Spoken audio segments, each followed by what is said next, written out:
Good morning. Thank you all very much. I'm honored to serve as chair for this July 30th, 2021 meeting of the Harlem Community Development Corporation. The directors have received relevant and written materials in advance of today's meeting and are free to ask questions at any time. Consistent with the policy of our parent corporation, Empire State Development, we welcome public comment on the items on the agenda.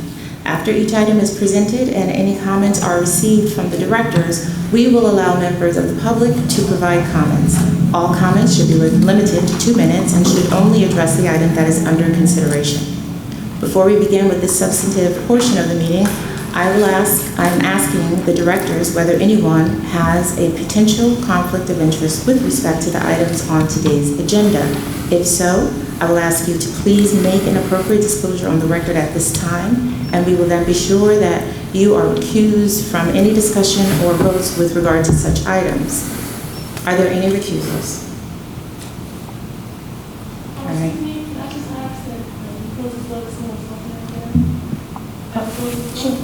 Thank you. Okay, so the foregoing has been noted for the record. There are no recusals. Our first order of business, actually, before we get started, I would like to welcome 2 new members to the board, Erica Gonzalez, representing Assemblyman Rodriguez, and Athena Moore, representing Manhattan Borough President Gail Brewer.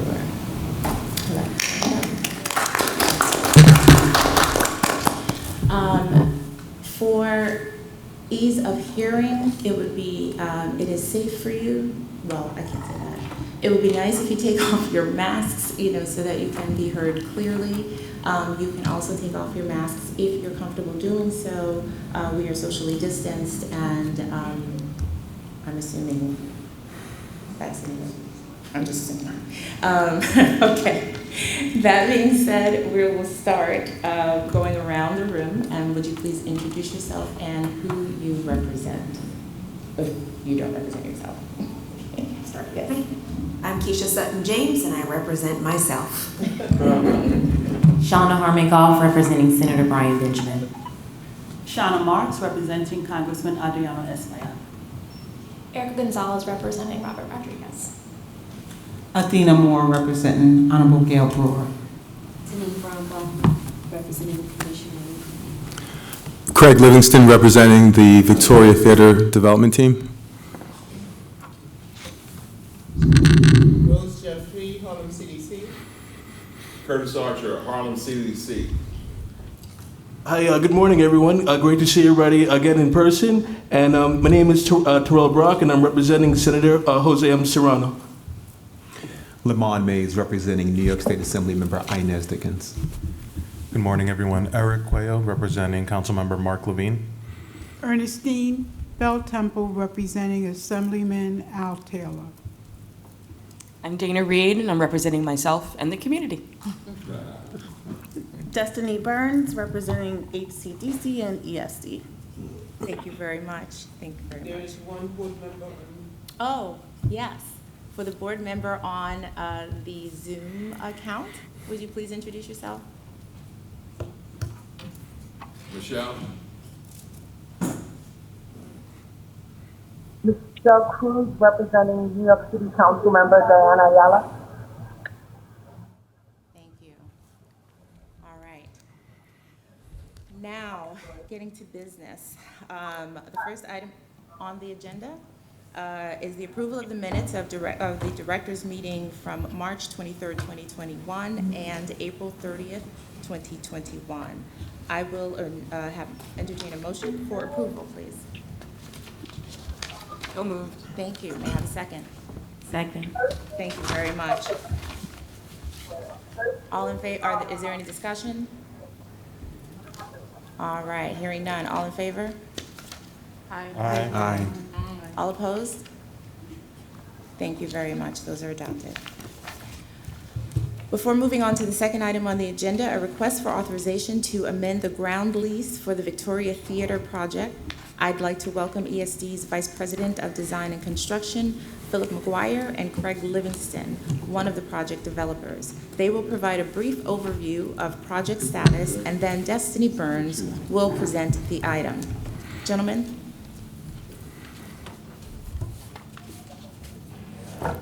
Thank you. Can you all hear me? Yeah. Yeah. Phil McGuire here with ESD. I'm the Vice President of Design and Construction. With a quick update on construction status for the project.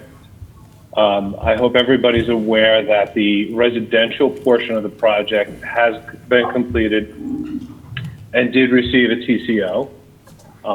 The developer is currently leasing up the market rate apartments, and the affordable apartment lottery is slated to start in the coming weeks.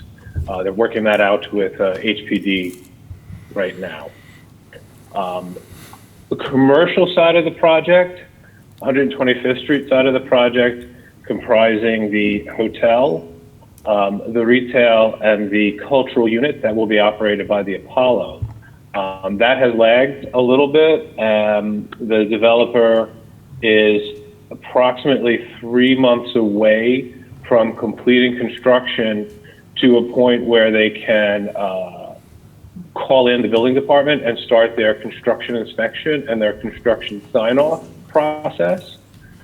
So we're looking at approximately 3 more months of construction on the commercial side, followed by 3 more months of, call it, all the paperwork, the DOB TCO process and the punch list items, closing out, taking care of all the last details of the build out. So on the hotel side, the developer expects to have the soft opening for the hotel following the 6-month process. So that would be an early 2022 opening for the hotel. On the cultural unit side, we're working closely with Apollo and their scheduling. The Apollo will take possession of the space after it's completed. They have about 6 weeks of their own work to do to fit out. They've got some seating to put in, and they have their own sort of equipment to put in, and they're going to spend a couple of weeks, working out the kinks and, testing out all the technological components of their space. And we'll be planning a soft opening and some programming for 2022 as well. And then on the retail side, typically the developers only supply a retailer with a core and shell space, and that space gets delivered to the tenant. They start their own interior build out. So commercial lags the hotel and the cultural unit by a few months as the tenants build out their space. But that would be again in mid 2022 as well. And Craig is here, and he can give you guys an update on some of the leasing that they're doing on the retail. They've got some good leases going on. Craig, do you want to take over? I'd love to. Thank you, Phil. So good morning again, ladies and gentlemen. Really good to be in front of you to discuss the progress in the Victoria Theater. But before I begin, I just want to once again say thank you for the support that we received from the board of the Harlem Community Development Corporation. When we took this project on, it was a long-standing aspiration. We were really happy to be able to get it to a construction loan closing and to invite the participation and support of Goldman Sachs in providing a construction loan and also being our tax credit investor. So we're very far along. We're using a football analogy. I'll say, we're on the 5-yard line here. And but 2020 and 2021 are very different than 2015 when we started. We've been operating in a very, very challenging environment where I don't have to go into. I think everyone's aware of what we're dealing with through the pandemic. But even before the pandemic, we were dealing with some delays that were caused by things like the dewatering. We ran into the Harlem River, and we had to dewater 500,000 gallons a day in water out of the soil when we originally thought it would be 50,000 gallons a day from all the environmental studies that we did. And we had to do this adjacent to the rubble rock foundation of the 100-year-old world-renowned landmark, the Apollo Theater. So we had to do it very slowly, lest we drop the water table and risk dropping the ground underneath the Apollo Theater, which would put me out of business. So we took our time, and we've had some other delays, but to Phil's point, we are in the home stretch now. And with respect to leasing, on 125th Street, we have the very first lease that we signed was with Princess Jenkins, who was the proprietor of the Brownstone. So we're very happy that we could have a connection between longstanding Harlem residents and business proprietors and have them expand into our development.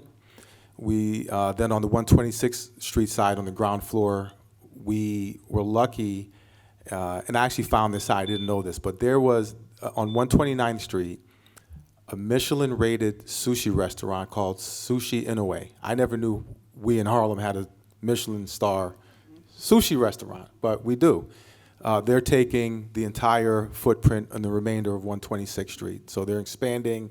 It's almost 7,000 square feet. It'll be a fantastic layout, and they're going to invest a considerable amount of money in the build-out and the aesthetics, so we know we're going to have a top-class sushi restaurant in that location. On the second floor, we have J.T. Thompson, who has signed a lease with us to do a hip-hop museum on the entire second floor footprint. So that would encompass the 125th Street piece straight through to 126th Street. He signed the lease. The lease is not quite effective yet. We're just waiting to receive his wire, and then at that point it'll be effective. But the combination of uses there with another arts use in the museum, keeping a great restaurant venue, and also having the brownstone there, I think is a pretty impressive combination that will represent the community well and will serve the development in an amazing way. So we're happy about that, and hopefully if we can get our extension done and complete our construction, then these proprietors will be able to be open before next summer, sometime around beginning of next summer. Thank you very much. Are there any questions for the developers? You should do it after them. After yours? Okay. Take it over. So thank you, Craig. Thank you, Phil, for the updates. And before I start with the item, I want to thank everybody for coming. And I also want to thank everybody for their patience, specifically with the materials to these items that I'm going to present. So this morning, the directors are being requested to authorize HCDC to amend its ground lease with 233 Danforth, the developer of the Victoria Theater project. In August of 2020 and in April of 2021, the directors authorized extensions to the lease at the request of the developer. The first one extended the term from August 5th, 2020 to April 30th, 2021. The second extended the term again to October 31st, 2021. Under the terms of the lease, HCDC is obligated to convey the completed building, with the exception of the cultural unit, to the developer upon satisfaction of certain conveyance conditions, including delivery of a certificate of occupancy for all the components of the project. The developer is in the process of refinancing its construction loan, as Craig just said, with a new lender, and has requested additional time to close on that transaction. The financing will provide the needed additional capital to complete the project and to fulfill the lease obligations, including obtaining approval and certifications required for the occupancy of the completed building. The proposed amendment will permit up to 2 additional lease extensions of 6 months each, and some modifications requested by the proposed lender to the provisions regarding lenders' rights and obligations to protect the lender's interests. The first extension would extend the term of the lease to a date 6 months from the closing date of the developer's refinancing. the project is not if the project is not substantially complete at the end of that 6-month period, a second 6-month extension would be permitted, but that extension would be contingent upon the developer agreeing at HCDC's option to bring in a third-party construction manager or additional development partner with experience successfully completing large construction projects in New York City to take over the management of the project until the conveyance conditions are satisfied. After reviewing the status of the project construction, that was just summarized by Phil and Craig, in addition to the developer's need for refinancing to provide additional capital and an acknowledgement of the impact of the COVID-19 pandemic that it's had on delaying New York City construction permitting the approval process. Staff recommends that the directors authorize HCDC to amend the lease as proposed. I want to thank everyone, and I'm happy to answer any questions. Additionally, we have members of the project and development team here and on the phone to assist with any questions you might have.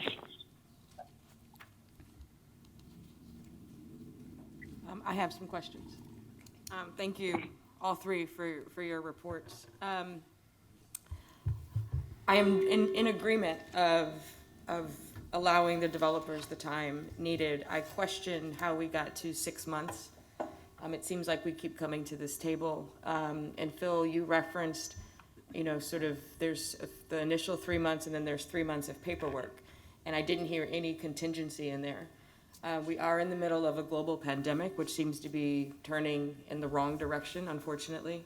And so I'm wondering if we could entertain a discussion about a 9-month extension or so, because we are going into another unprecedented time. And I don't think it is fair, knowing that the next vote that we would, if we get to the 6 months and the next vote is to bring in a brand new party, I'm not comfortable with that. And particularly in the world that we're living in right now, and particularly for the 6-7 years, I don't know how long it's been, that this team has been at it and has really gone above and beyond anything that I've seen in this neighborhood in a long time. So I personally would like to see something longer than 6 months. So we have, Holly, are you on the line? Light, I'm sorry. I am, yeah. Well, Do you want to respond to that suggestion? Yeah, I mean, the 6 months, and Craig can speak to this too, the lender and the new proposed lender and the developer came to us with a 6-month amount.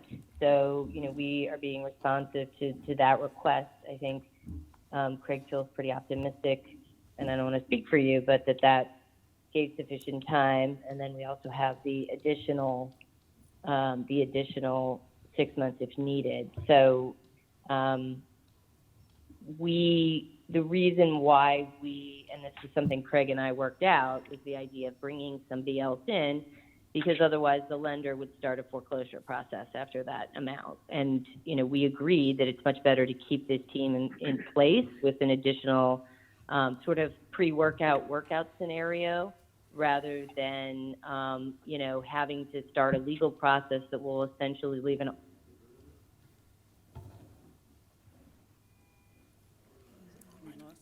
Sorry, did you guys hear me of that? We lost you for a second. You dropped off just a Okay, second. all right, sorry, it's just all of a sudden said I was muted. So I think, and Craig, please jump in too, but Craig and I felt like the legal process that the lender would impose of going through default and foreclosure, which would leave an almost completed project vacant for a long time during an extensive legal process, was less desirable than saying, hey, we can work together to get another partner in here to complete this, as sort of what we're calling a pre-workout, which we think is better for the project, better for the community, than what the lender had originally proposed. So I don't know if you want to add anything to that, Craig. all right, so thank you for the question and your comment, Holly. Yeah, the 6 months is what we indicated in time frame that we would need to complete the project. So 3 months of construction and about 3 months of paperwork to, file get our TCO, our final sign-offs and inspections done. The point that you raise about what has happened in the past couple days or weeks it's a point. Like the world is changing day by day. So Holly's correct in that we did ask for 6 months, and there's a point in time in which the state is looking for performance, and they want to hold us to account, and the lender has some rights as well. If we weren't to get to that point of completion in 6 months. The contingency point that you bring up, given the fact that I think President Biden has taken some aggressive action against what's happening with a strain of the virus that's supposed to be 1,000 times more contagious than what we just went through. We asked for a mechanism, and we've been discussing it, and the ESD staff has been tremendously accommodative and flexible and helpful. But extra time, the contingency you bring up is something that we would not, turn away, because who knows? No one has a crystal ball. No one knows what's going to happen in front of us. But I think the way this has been structured is that there's a 6 month extension, then another 6 month extension. If that were to be 9 months or 12 months, that's up to ESD to decide. But we know we need 6 months to complete our work. If things get really rough again and we're back in shutdown, we could be back here again. And is the 6 months, is that a conversation that came not just with ESD, but from your bank as well? Is that a lender conversation? Like if you were to say we have 9 months, like, is that a? The lender would, I think, I'd have to review the docs, but I think they would be agnostic on that point, because ultimately they're looking for, they've given us a 3-year bridge loan. So they're looking for performance within a 3-year window. But I'm not sure if their docs call for, their docs call for us to be in compliance with the lease. That's where there it is. I'm confused now, because what I was hearing, I thought from Holly, was that there was concern about pressure around foreclosure in a 6 month period, after the 6 month period. But then you just said that they would potentially be agnostic about whether it was 6 month or 9 month? The lender's position is if we're not performing according to the lease completion date, then that would trigger it. So if the lease completion date is moved, that would put their actions, whatever rights they have, would be projected that further in the future. I see. So it's now to ESD and this board to determine whether that lease completion date is 6 months, 9 months, 12 months, whatever. Got it. Yeah. Just to be clear, we've discussed with ESD staff a 6 month time frame. And like I said, we've been working very closely together. They've been extremely supportive and accommodative. But the world changes day by day. And so, Dana, you bring up a really good point. I know staff has been supportive and has been with us. I don't see that changing in the future. Right. I don't have a crystal ball. I'm just trying to allow for a contingency, not just for your group, but for our neighborhood, right? We don't want anything to go into foreclosure, which would have nothing to do with your performance and could potentially be for factors that are out of our control. That's my concern. And it would affect all of us. And so I think right now we have the opportunity to, again, we don't have a crystal ball, but we can extend it to offer you and your team a cushion.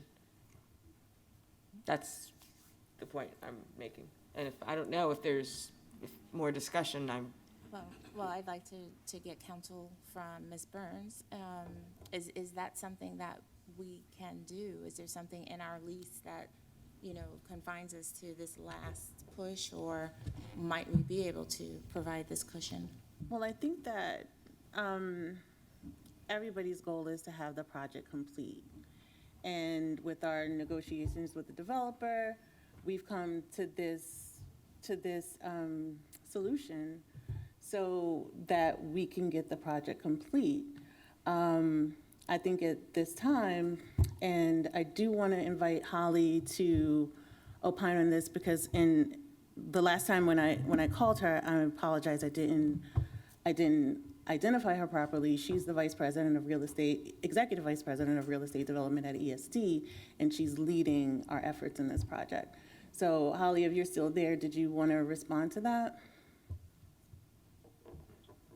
Yeah, look, I mean, your point is well taken that there's a little bit of an unknown element. And none of us, and part of the reason why we kind of came up with what we're calling the pre-workout workout is we have the same goal that you all do of not getting into a position where we're in court, with the lender holding up completion of the project while they go through a legal process. So we have, the very same goal of ensuring that this gets over the finish line. We think that 6 months is reasonable. This is, as you pointed out, there have been a lot of extensions, and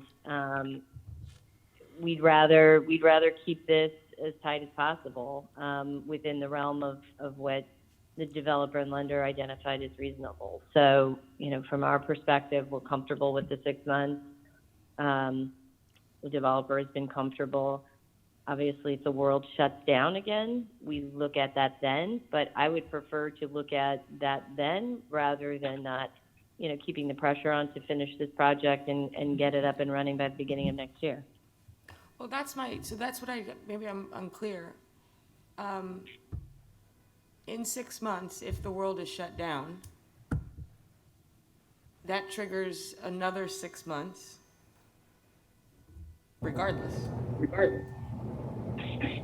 Right? That's the position we're putting ourselves in. No, can you hear me? This is Eunice Jackson. Yes. Okay, I'm the counsel to HCDC from ESD. The way we have, again, we haven't papered any of this yet. We have not committed it to paper because we are looking for authorization first. We have to get that. We can draft, and if in the second extension, I think Destiny used the word at the option of HCDC. They can be, the developer might have to bring in a third-party developer. I think you're taking what the way it's been described, the way you're interpreting it is that at the 6 month period mark, we have to bring in another developer. I think the intent is to have the authorization, to have the flexibility to compel the developer to do that. But it also could be read as we don't require that, but we would give the additional, basically we're asking, the board is being asked for flexibility on the ESD side of the table and HCD side of the table to look at the world in 6 months and have some say over how we proceed with the future in terms of the lease.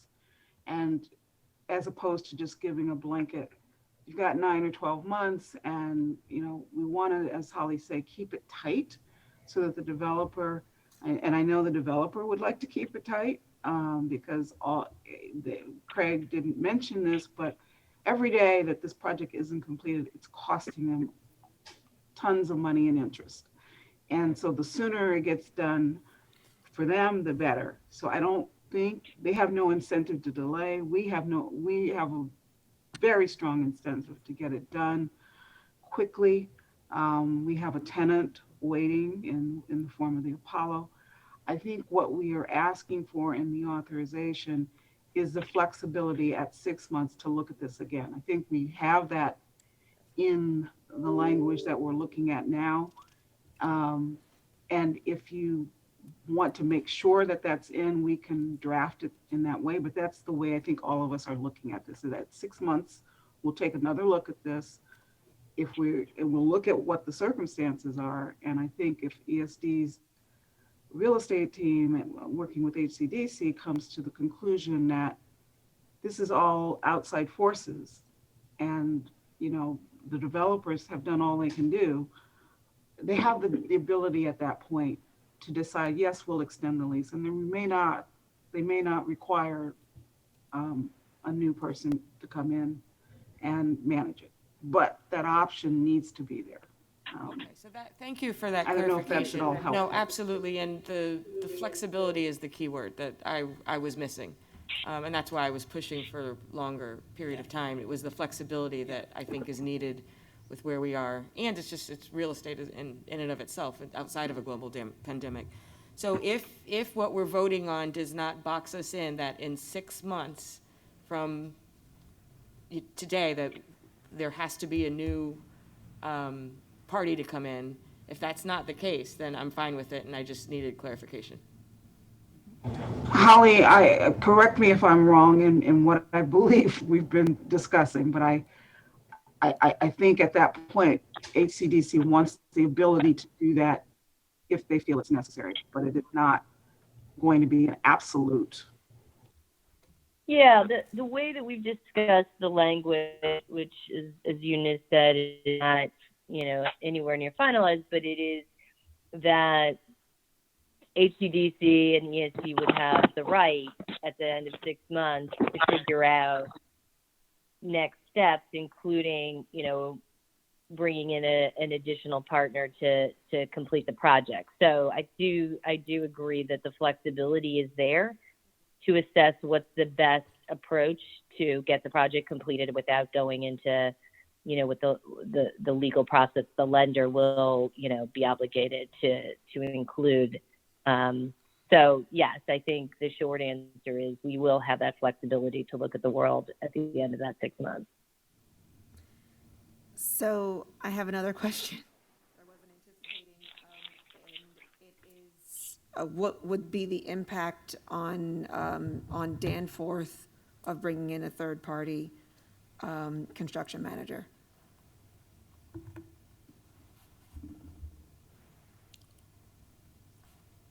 And I think that would be negotiated at that point. So, all parties would have to sit down and figure out what that looks like. So basically, what I'm hearing is everybody is comfortable, everybody who's, climbing the walls of Victoria, actually inside doing the work, boots on the ground, they're comfortable with the 6 months. And if in 6 months there is something other than, some outward force that has created a delay, then they will have the flexibility to extend it. But if it is something that is their own causing of the delay, then we will probably go with a different person or a different team. Is that correct? Not team, but we would bring in someone to manage it, to bring it to completion, like a closer of sorts. Yeah. Okay. I think it would be a shared role going forward, not sort of replacing the team that's there. Gotcha. I think. But just to be clear, that would be, you're saying a negotiation, but that would come back to this board for a vote, right? I don't think so. That's not the way I'm reading this. Yep. No. Yep, what? No, it wouldn't come back before the board for a vote. In terms of what no. what I'm reading here is that in 6 months, if we needed we'd be giving authorization for a 6 month, and then in 6 months, ESD and Danforth would then negotiate, and we would be authorizing that now to determine, we'd be pre-authorizing them to negotiate, ESD and Danforth to negotiate what the terms of that agreement would be. And I'm a little concerned about that. Sorry. I'm not comfortable with that. Well, when you say negotiate, if you're concerned, I think when and Holly, you jump in here if necessary, but it would be a negotiation between Danforth and whoever this new person was that was coming in. We would basically say, you got to get married and you need to work out the terms of your marriage. But we're not expecting that we would be necessarily involved in that negotiation between the developer and the person that they're bringing in as their either a new construction manager or another party in their partnership. I don't know, that would need to So be you're worked asking out us with today them. to vote on an arranged marriage in the future for our community? That, is it, is that what this is? Yes, that's what it sounds like. In 6 months. Yeah, that we would bring in a partner to work with Craig's team to get it done. And why would the board be excluded from such a decision as important as that? Has this board typically voted on contractors that get brought in? I mean, ESD's board doesn't do that. That's staff decisions about procurement of contractors. Again, I'm asking clarifying questions, just so I want to make sure I'm not being worried about something that isn't a thing. Could this deal between Danforth and this third-party contractor, construction manager, in any way impact Danforth's equity stake? These are the, if we're talking, is this coming out of their pocket? Is it coming out of ESD's pocket? I'm not That's clear. an arranged I think marriage that to would be be negotiated. but That's crazy. Your I'm sorry. interest as a board of HCDC is getting the cultural unit completed without, undue expenditures. That's your interest. I don't know why you would be, this board's interest is in the financial transaction that Danforth, that the team and another contractor would have. What interest are you protecting for HCDC if the interest really is to get the cultural unit and the building completed? I don't think that we should be told what our only interest is. There is also the interest of MWBE firms. That is important to all of us that we started this dialogue with several years ago. So Got it. That's Yeah. fair. I want to echo that. I wasn't on the board then, but I want to echo that, because that very much is an interest of this board member. And Holly. Okay, that is totally fair. Can I And add, Holly? obviously, we're back, we have an Holly? ongoing relationship Holly? to Hi, it's- complete those goals. This is Holly. This is Holly. Holly, I don't think that we heard everything that you were just saying. Am I off again? You're on. Can't tell but- when I'm but you when were I'm off breaking and up when a I'm little on. bit.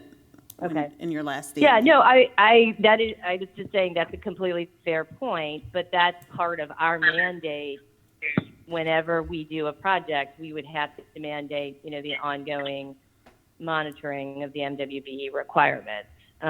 So yes, you're absolutely right. That's part of the interest in the overall project, but that also would be a mandate that would be put on staff to complete. I think that if you guys feel strongly about us coming back with an arrangement, should it come to that, we can certainly come back to the board on that. But, I do think that is beyond jurisdiction of what we typically at ESD do at that level. We don't typically bring those kind of contractual relationships, particularly when we are putting it on the private developer that was already selected to negotiate that arrangement. That would not be something we would typically bring back to the ESD board. I don't know, Eunice, if you want to talk more to the kind of jurisdictional issues of what we bring to the board. No, I would agree with Holly. We don't typically bring that sort of thing to the board. I think what your concern is a valid one about the MWBE participation in the project. And that is something that ESD and staff and HCD staff will continue to monitor for the overall project. If your concern is, you used the term forced marriage, and I know that was because I used the analogy of a wedding. If your concern is that the board is being asked for authority to use that leverage, to force the developer to do that, to get married, we can talk about that. And if you want to have more facts in front of you before we went down that road, perhaps that's something that might be brought to the board or discussed as something that we might want to bring to the board. But I agree with Holly that the arrangements that the developers work out with their partners or construction managers, who they would be, if it's a construction manager, it'd be someone they'd be retaining, is not something that we would typically get that. We wouldn't be looking for board authorization for the developer to do that. Thank you for addressing that issue. What I wanted to interject earlier was that I believe, unlike other boards, this board is comprised of folks who have been a part of the Victoria Theater, immersion or re-immersion for a very long time. And so there are a lot of concerns and interest in, what happens down the line, because it seems like, we're right there. We can see the finish line, and so we just want to make sure that the folks that we've grown so attached to over the years, are going to be okay and not going to just be thrown out, if in 6 months, there's certain things that don't happen or do happen or what have you. So I think that, to mitigate some of that, it would be nice if we could have some information on it. We recognize that, jurisdiction, being the legal definition of jurisdiction and the, actual cultural or, this is a lot of our neighborhoods. It's like most of us live in this neighborhood and we have a vested interest in knowing, what's going to happen, because it's pretty exciting.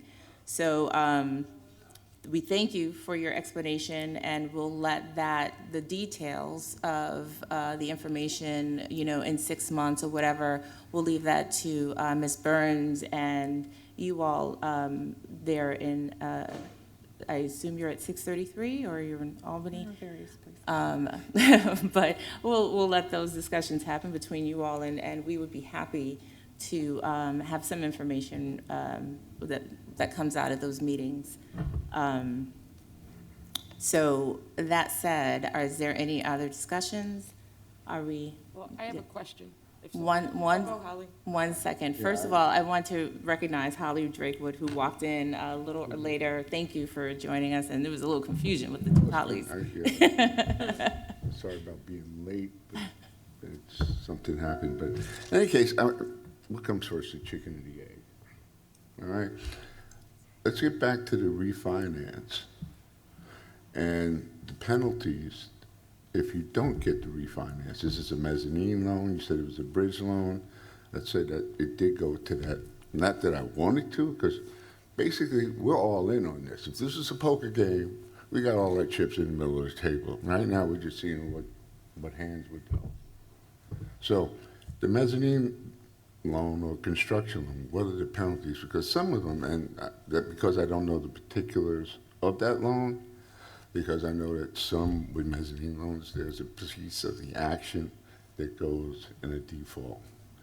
Could you explain more about the financing and how that's running? Because then if that happens, then we got to bring more players into the game. And we already have another guy waiting in the wings. So could you because if you don't get the refinance, then there's. Right. So, Holly, good question. The lender that would be providing a bridge loan is Ladder Capital. It's a REIT that also has a debt fund. And just so that the board is clear, what a bridge loan is a type of loan that's provided to a project that bridges it between construction and permanent financing. And so we're at a point in time where, because of what is happening or what has happened in the hospitality market, a lot of hotels are out of business or just are not getting visitors because of where we are as a society with this pandemic. So we can't independently finance the residential part and the hospitality part separately.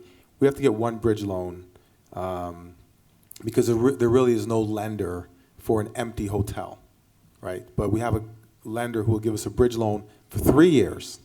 So until 2024, assuming we close this year, we would have that amount of time frame under the bridge loan to complete the project, which we negotiated with the lender, and is an adequate amount of time to complete.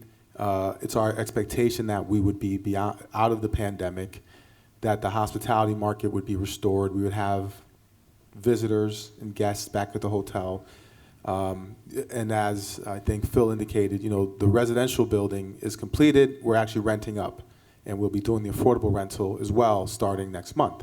So there's no penalty from the lender's perspective. We have 3 years, plus we have extensions under the bridge loan from Ladder. What you guys are talking about is in 6 months, if this lease terminates, then, because the lease terminates, the lender would have to enforce their rights to protect their $150 million loan that they're giving us. Because if the lease terminates, their collateral evaporates. So that's the response. And I think when you're looking at, to Dana's question,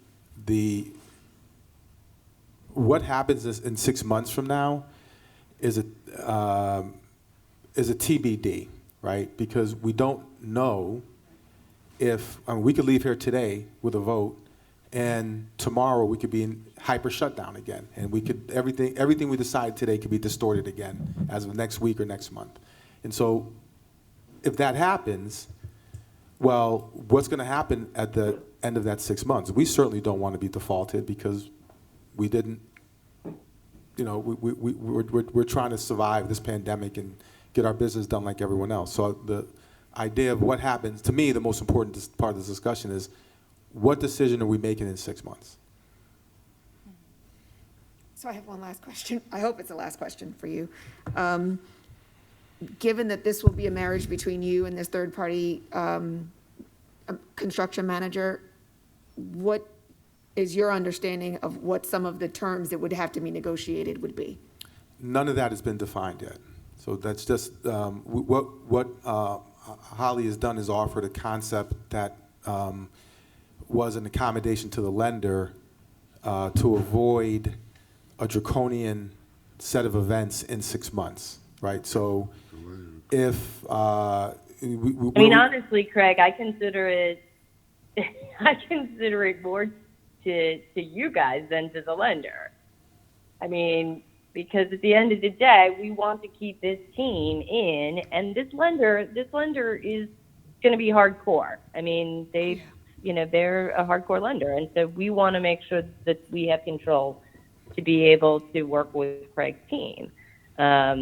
So I think it is in response to some of the things the lender asked for, but I think it's, and Craig, the other day you said that you love this idea, so right. I hope you're not walking away from it. No, I'm not walking away from the idea. It's a way of being a partner right. to you.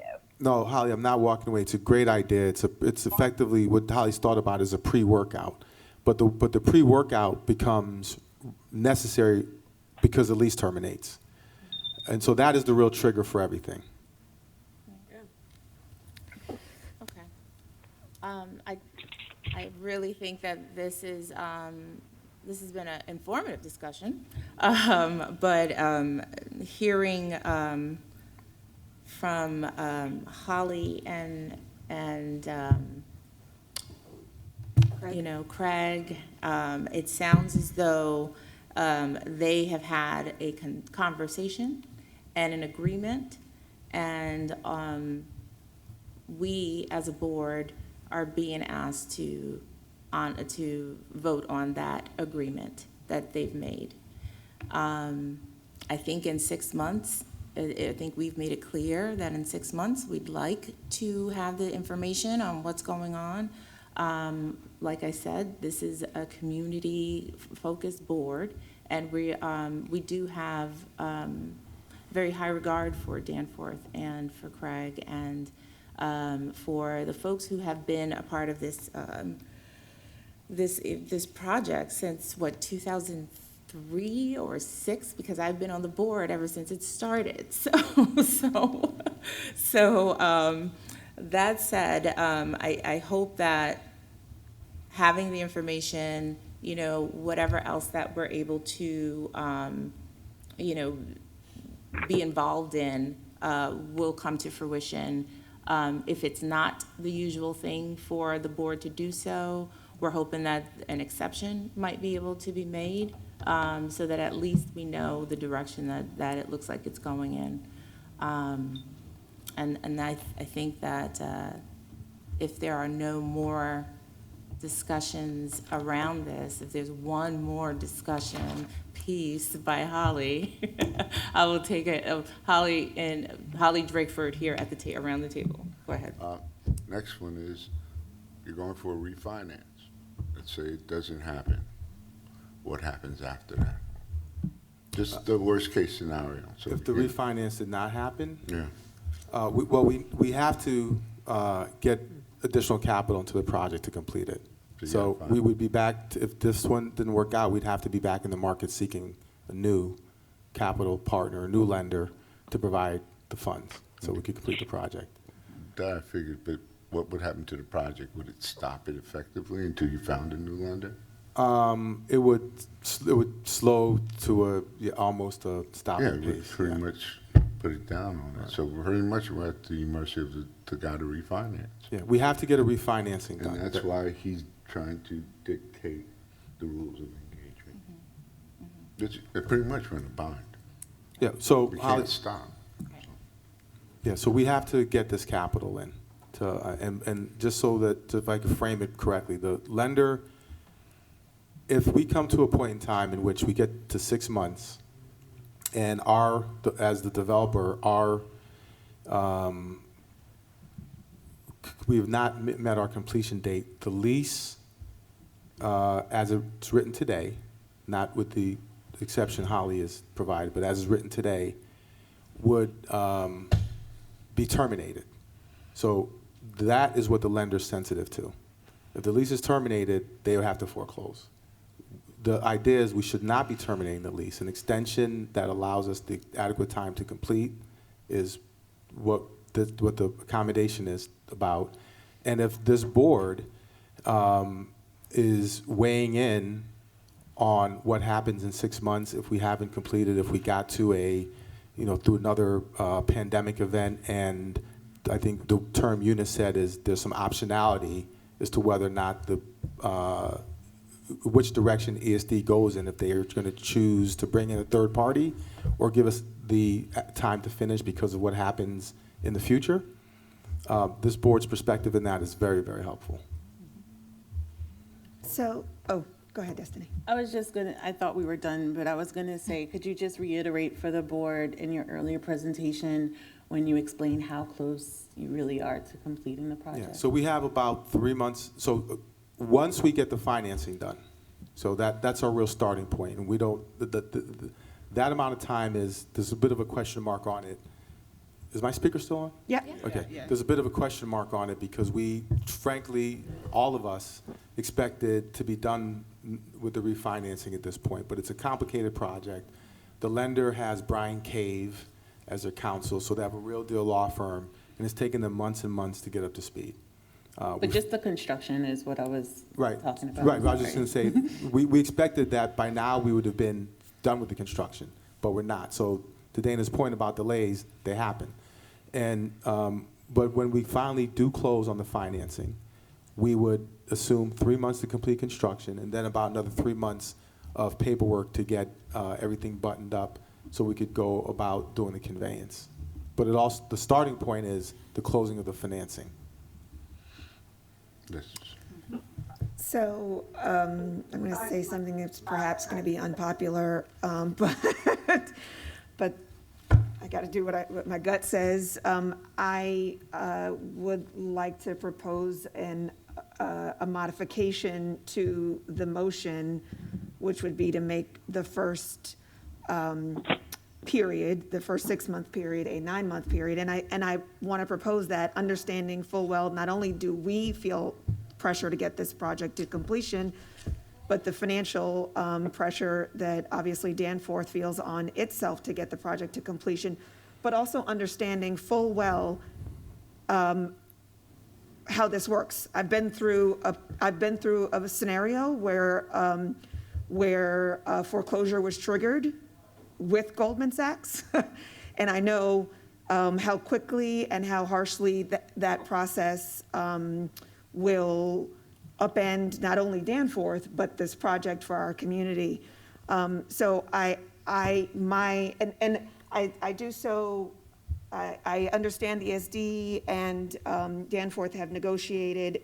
I frankly don't know whether your 6-month projections take into account a buffer in and of themselves. I haven't heard that part.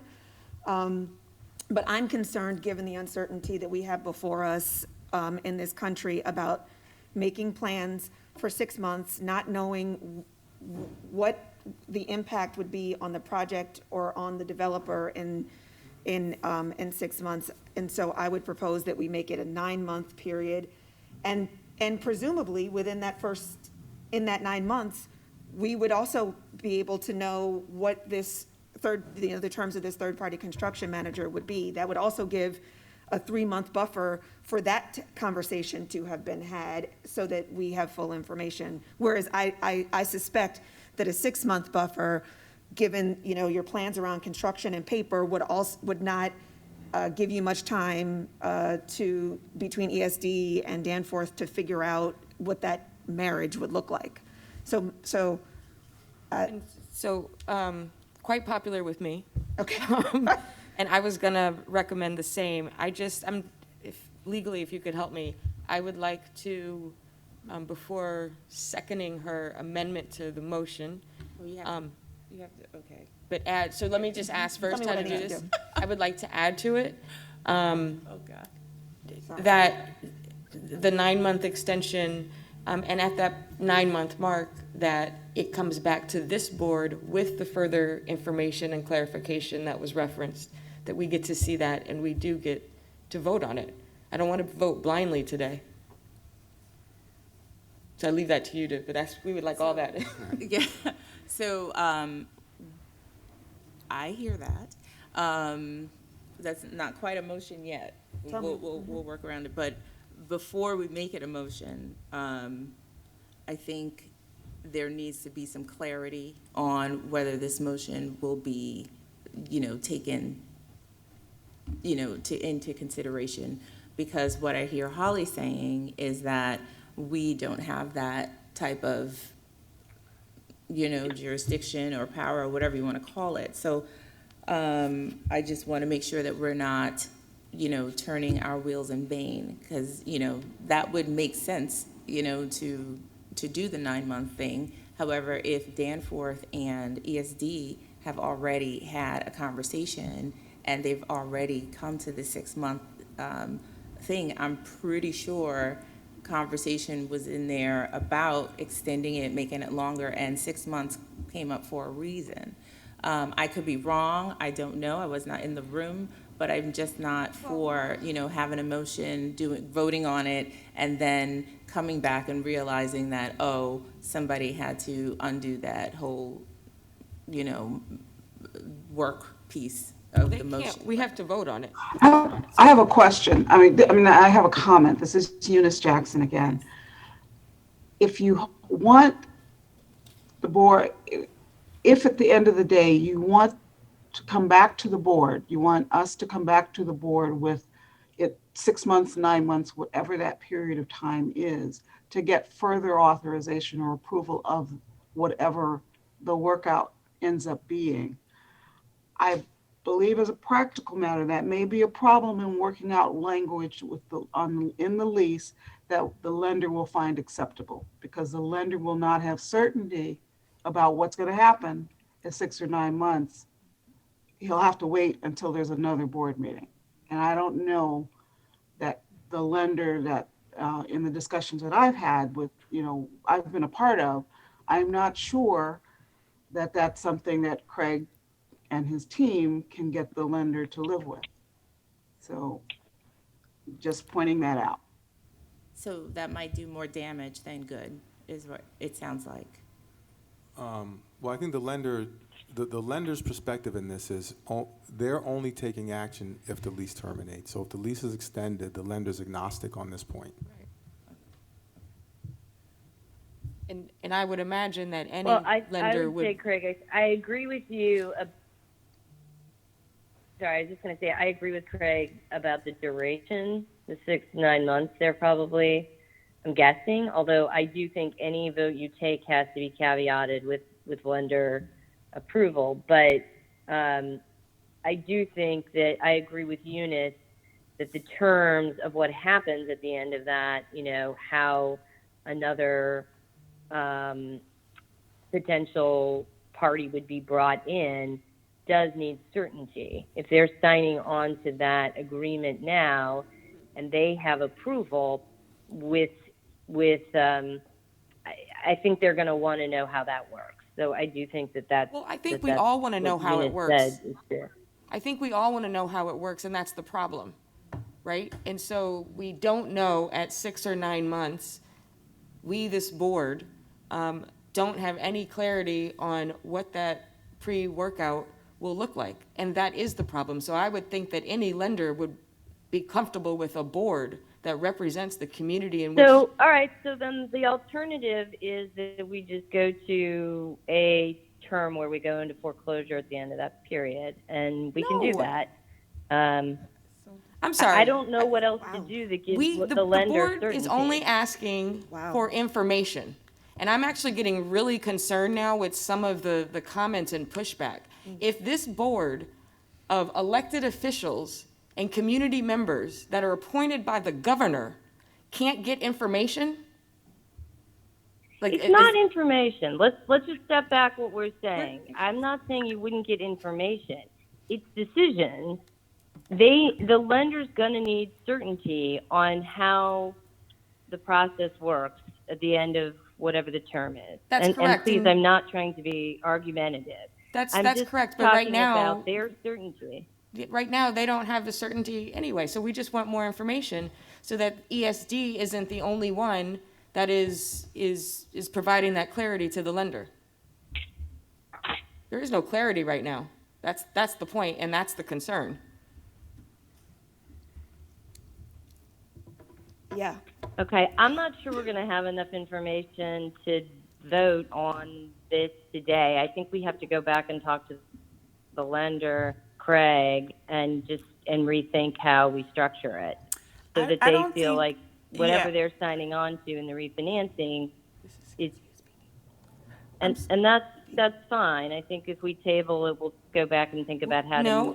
I don't think this is Athena. how to make that work. Yes, Holly, this is Athena Moore from Gail Brewer's office. I don't think anyone is suggesting that we table it. We're not trying to be a barrier to progress here, but we are all sitting here hearing the questions that Dana and Keisha are raising, and they are legitimate, and they are valid in terms of community input and process. Yeah, agreed. So we need to just find the balance. We want to find a balance between being supportive of what Craig has presented and certainly to give room where needed. But we also want to make sure that we are giving enough room and having input. So I think we all are invested and can come up with something that works for everyone. But we won't sit here and have the input be dismissed because it's critical. And this is a project, as you know, Holly, you worked many projects with us in this community. It is the biggest project affecting this community at this time. So bear with us as we question, but we also need to work together for a solution that supports everyone here. I'm totally comfortable with your questions. I'm honestly, I feel like you think I'm being argumentative. I'm not. I'm just trying to be realistic about what the lender's going to want to know. And I'm not saying it's unfair for you guys to want information, but I think if it's coming to sort of a vote, that we would come back with a vote on the partnership agreement. That's not certainty, and so please don't mistake. It's obviously hard when someone's on the phone. I'm really not being argumentative. Nothing you're saying I think is unfair to ask. I just think from a structural perspective, if you're not willing to cede that decision making to ESD staff, I think we have to rethink the structure because I don't. It isn't. I would not be comfortable going back to the lender and saying, we agreed to this extension with these other levels of approvals, because that's not what we talked about with them. So I feel like we would have to go back to them and rethink this a little bit, so that your approvals, they understand what your approval requirements would be. So I think before we go back to the lender, can we deal with what we have on the table right now? There's been a proposal, there's been a motion made, a modification to the motion. Keisha, we should, ask you to either give clarity on your modification in the context of what's just been raised.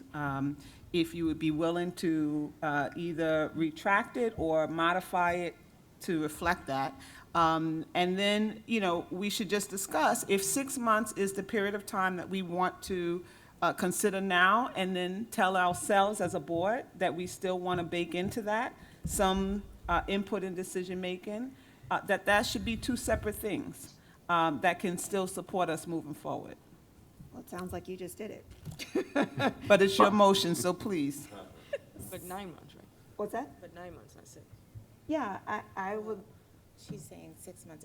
Excuse me, Athena, you're saying do the 6 month with the understanding that the extra 3 months is probably going to happen or baked into that or something? I'm deferring to Keisha, who has put the motion on the table, and asked her to modify it based on now this additional input that we received. Correct. I do think there is room, possibly hearing what's been said, to still do 6 months, but to also add to that a separate piece that maybe this group proposes around how we want to be engaged moving forward. And if that's a reassessment of issues or matters, or if it's a juncture, a timeline that we give ourselves to come back, whatever that is. So that's not a motion, though? No. That's a separate piece? Right. Okay. So you're. Wait, I'm now confused. What? You were saying have a 6 month period, a 3 month period in order to work out the. It's two separate things. Got it. So she's saying, doing the 6 month period, knowing that we are going to want to be more involved in, not involved, but we want to be informed about, the things that are going on during those 6 months, because I think that whatever happens in those 6 months, we'll know if there needs to be 9 months. But then we got to come back. Right? And then we got to come back. Or we could just do 9, we can. Okay, but Can 9 months. it's Can I being- just say one thing? Based on the schedule that Craig talked about, the construction would be done in 3 months. And after the 6 months, the way we discussed this, the way this was presented, is after the 6 months, if the project is substantially complete, with just physically substantially complete, and there's just paperwork to do, at that point, would we even entertain bringing in a new lender, or not a lender, I'm sorry, a new, a manager or something, a closer? So I just wanted to make that point, because the project is really close to completion, and we're talking about the worst case scenarios when I think that we should be talking about what is projected and what was presented to us based on what Phil told us about the construction schedule and what Craig told us about how soon he think he can complete it. So, Madam Chair, if I could? Just in an attempt to try to smooth out the wrinkles here and get us to a vote, I appreciate the consideration and the thought about a contingency time frame. And if we had 9 months, for instance, I think that would be fine. I guess the issue is, Holly's pre-workout is a concept that we like. Let me say that. The question is, in 6 months or 9 months, when that decision is made, the only point that's being made is a marriage being forced, or are we getting more time? To Destiny's point about if there's more paperwork, and I think that's what the board is concerned about, just to keep the issues straight. If I misspoke, apologies, but I think that's what folks are saying. Right, which Yes? is why I like the 9 months. That's pretty much it. I mean, More time. But if you don't finish DOB, DOB takes a little bit more time. That's not on you, it's on DOB, but then you got more time. That's all she really said. But according to you, Craig, you are pretty much complete with the physicalness, the physical. Yeah, we have 3 months of construction and about 3 months of paperwork, but if there are delays for whatever reasons like we've experienced over the past 18 months, it would put us in a adversarial condition.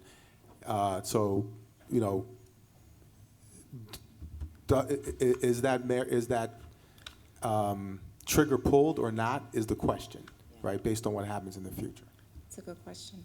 And in the past, we have been flexible based on, outside conditions, as we did with the lease extension that we did in, I want to say April to August, or August to April. So I just wanted to say that I very much appreciate the fact that ESD and this board have been flexible. But I'm not comfortable with making an extension that is based upon projections, given the more likelihood of worst case scenario happening. We've been through this before, very recently. We went through this in 2009. Worst case scenario does happen.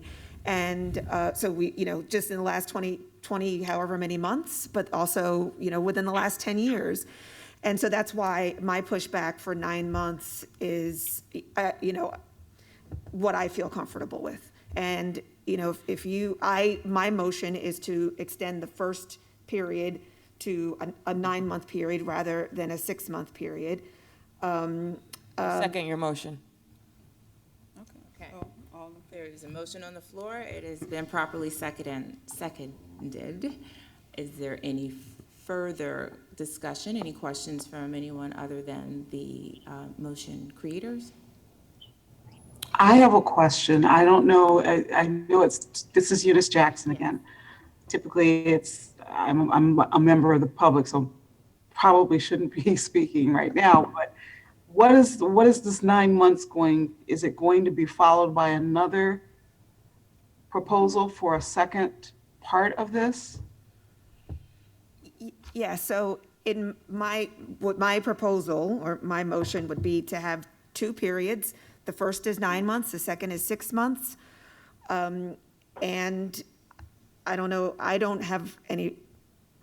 if Dana wants to add on to this, but I have no problem with leaving the rest as is in terms of the, discussion of the proposed third-party construction manager. So meaning it would, the only change in my view, the only motion I'm making is to change the first part of this,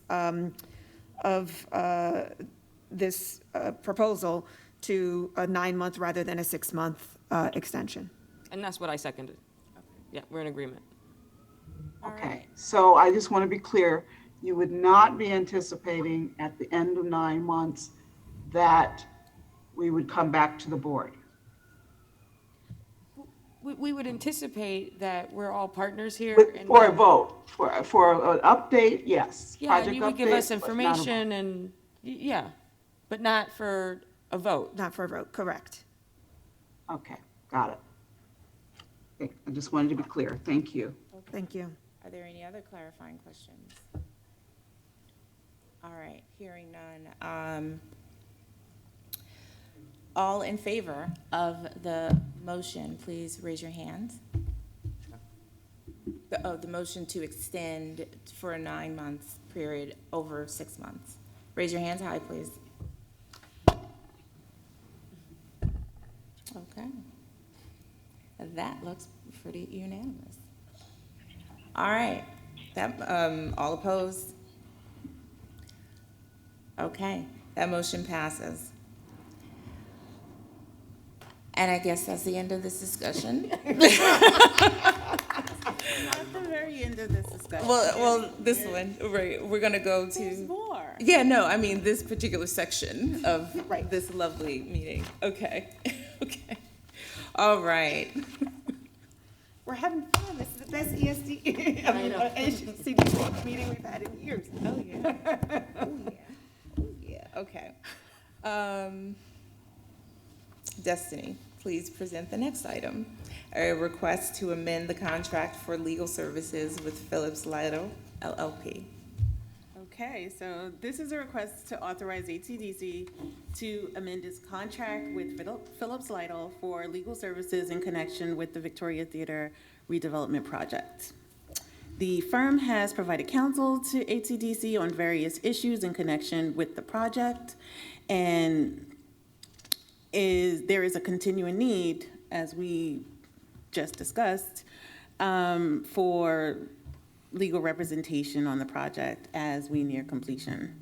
Currently, the developers have requested an additional extension to accommodate proposed refinancing and to allow sufficient time to complete the project construction and navigate governmental administrative processes for obtaining certificates of occupancy and for all portions of the project and other factors. The proposed contract term would also allow for the firm to assist with any post-transfer issues, including assistance with enforcing any punch list items. The contract had an initial term that began September 2015 with the contract value of $230,000. It has been amended 3 times, and now it has a value not to exceed $380,600 and expires September 30th, 2021. It is proposed that the expiration date be extended to March 31st, 2023, and the contract amount be increased by $125,000 for an amount not to exceed $505,600. Payments to the firm will be made from the imprest account funded by the developer, and the directors are requested to, 1, make a determination of responsibility with respect to Phillips Lytle, and authorize the corporation's officers to enter into a contract amendment with Phillips Lytle and execute such other actions that are necessary to enter into and perform the agreement. And I will take any questions about this contract amendment. None, right? I've got one. Sorry. I'm all out. No, I've got one. It's the same line of questioning in terms of WMB. I remember that the Phillips Lytle, we've always contracted with them, but then they had a subcontractor that was a black woman whose name I can't recall right now. Gibson. Gibson, thank you. Is she still subcontracting with Phillips Lytle or another WMB? We don't have, this is Eunice again. The work that's going on now that Phillips Lytle is doing is primarily being done, is all being done by Phillips Lytle, and that's who whose expertise we've been calling in of late. As a practical matter, to bring in a new firm, MWBE or otherwise at this point, I think would be more expensive because there'd be a ramp up time to get familiar with the project and the history and all of that.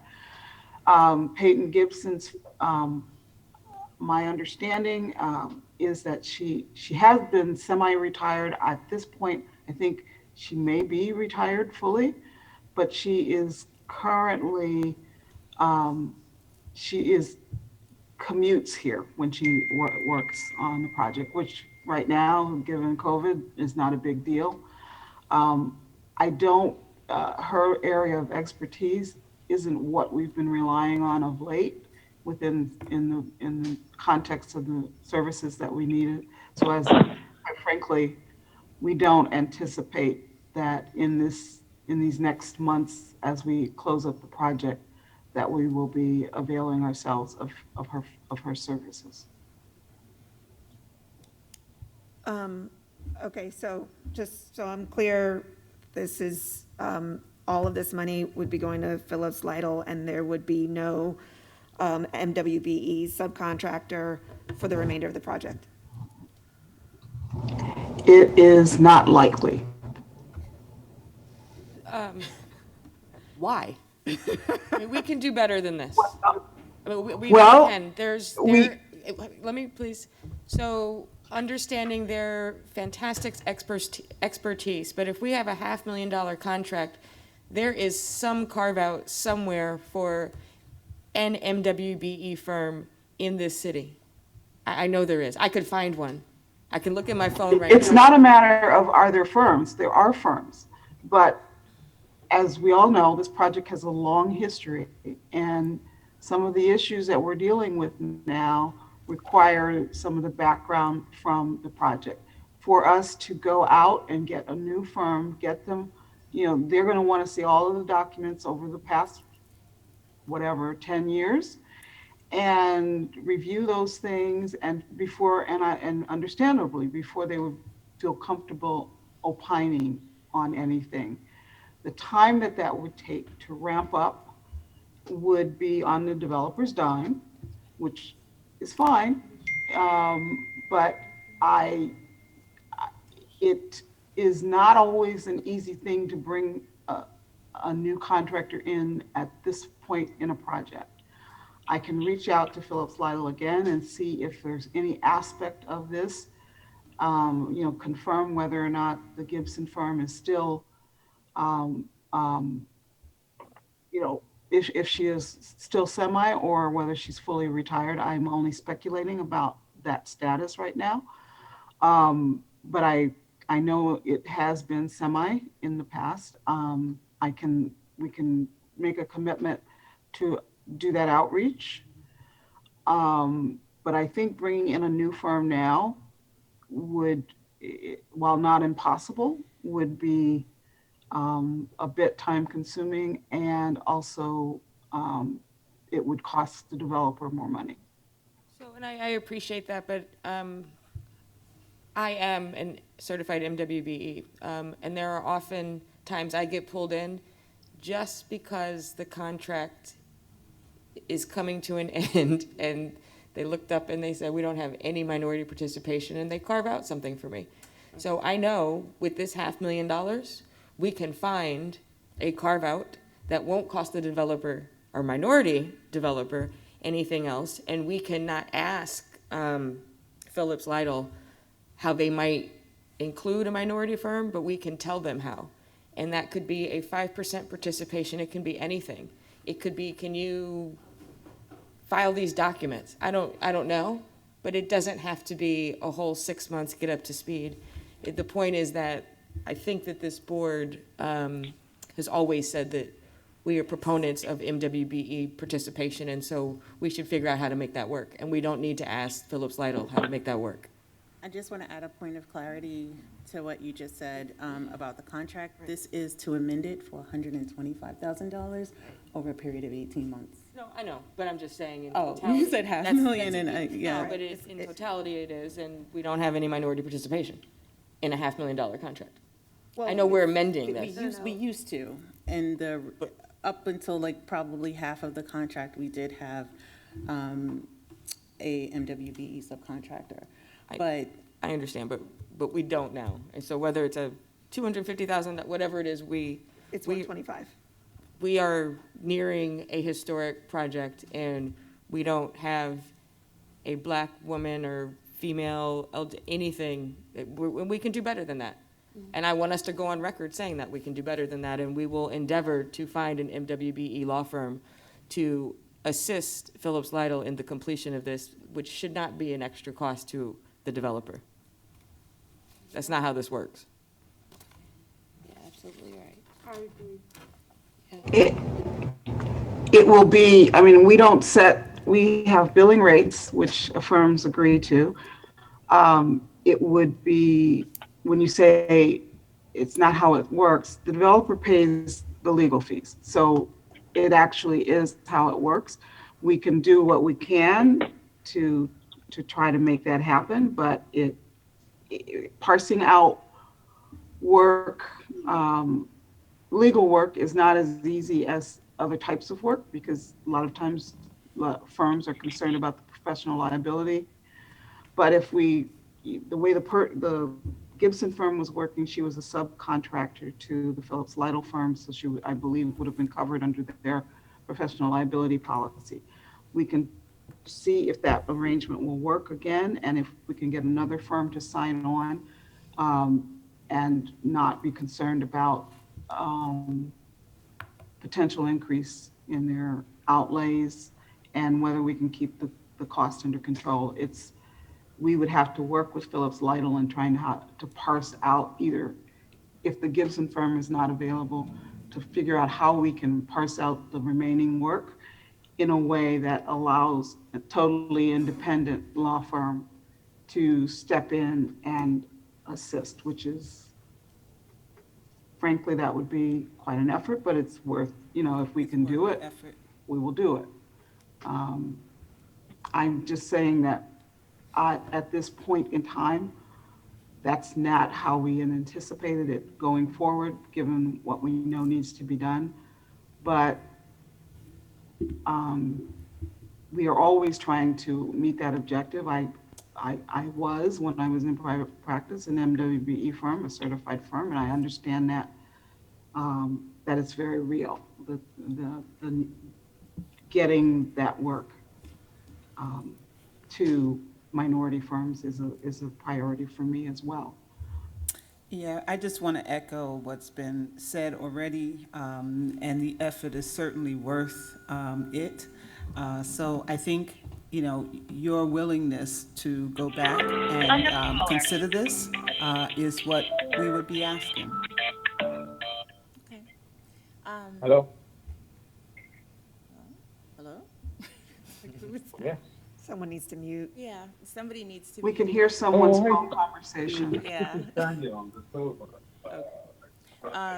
Okay, and seeing as I remember, when we did sign on Phillips Lytle, it was because of the MWBE subcontractor. So I do hope that this is something that won't be as laborious as you all might think. I think that there should be some decent options, perhaps. We will definitely pursue it. I will definitely. I can make that personal commitment as part of the legal team. Thank you. Here at I really ESD. appreciate that. Okay. Wonderful. So does this need to be an emotion? Because this was just a point, this was just a presentation that you were giving. No, we have a commitment. We have an obligation for the overall contract to make good faith efforts. To the firm does. Okay. Good faith efforts for minority and women-owned business participation. So that is already built in. Absolutely. We were just being, you asked the question, so we're being candid about what the expectation was at this point. But we can definitely redouble, efforts and to either re-engage the Gibson firm in some capacity. She's not out. I know it's just that I know personally we haven't been she hasn't been participating in recent months Okay. on, as we've had the conversations with the developer about the lease amendments in particular. Okay, well, maybe she can send somebody in her stead or something, but thank you for taking that on. We appreciate that, Eunice. Okay. Is there any more discussion on this presentation? Was that the end of your presentation? That was the Okay. end of my presentation. Okay, is there any other questions? Are there any other questions on this item? Okay, hearing none, we are going to, I'm going to listen out for a motion for approval. So moved. Second. Fantastic, thank you. All in favor? Aye. Any opposed? Wonderful, thank you. There being no further business, I will now listen out for a motion to adjourn this meeting. So moved. Second. Awesome. Thank you very much. We are adjourned. Have a wonderful weekend. Thank you. Thank you.